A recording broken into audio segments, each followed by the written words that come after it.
Од 18 септември до 4 октомври годинава на повеќе локации во општината Кочани ќе се реализираат содржините од годинешната програма на 24-та стопанско-културна манифестација Денови на Кочанскиот ориз.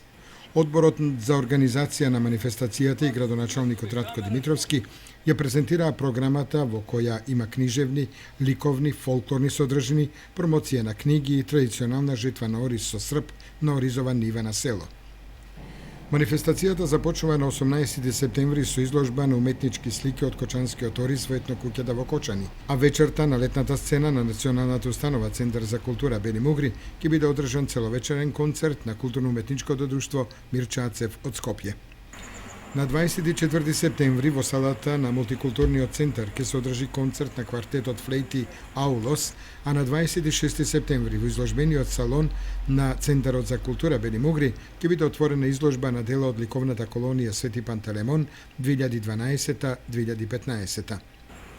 На 29 септември во јавната општинска установа Библиотека Искра ќе биде отворена изложба на наградени фотографии на Музеот на Македонија, а на 30 септември во салата на Мултикултурниот центар ќе се одржи манифестацијата Младите творат за оризот, со учество на млади поети, музичари и ликовни творци.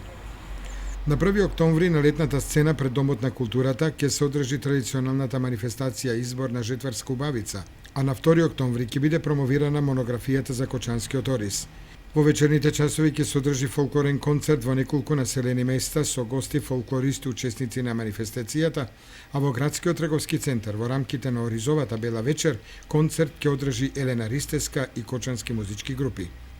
На 3 октомври на летната сцена пред Домот на културата ќе се одржи целовечерен концерт со настап на фолклорни ансамбли од Македонија и странство, учесници на Деновите на Кочанскиот ориз. Завршниот дел од манифестацијата е во недела на 4 октомври, кога предпладне на оризовите полиња во село Прибачево ќе се одржи обичајот за жнејување на ориз на нива и вршидба на гумно со зевгар. На оваа манифестација во село Прибачево ќе биде прогласен и најдобриот надземјоделец во општината Кочани, а во културно-уметничката програма ќе настапи и Евто Пупиновски, а ќе има и настап на уметнички фолклорни ансамбли и групи и дегустација на јадење од ориз.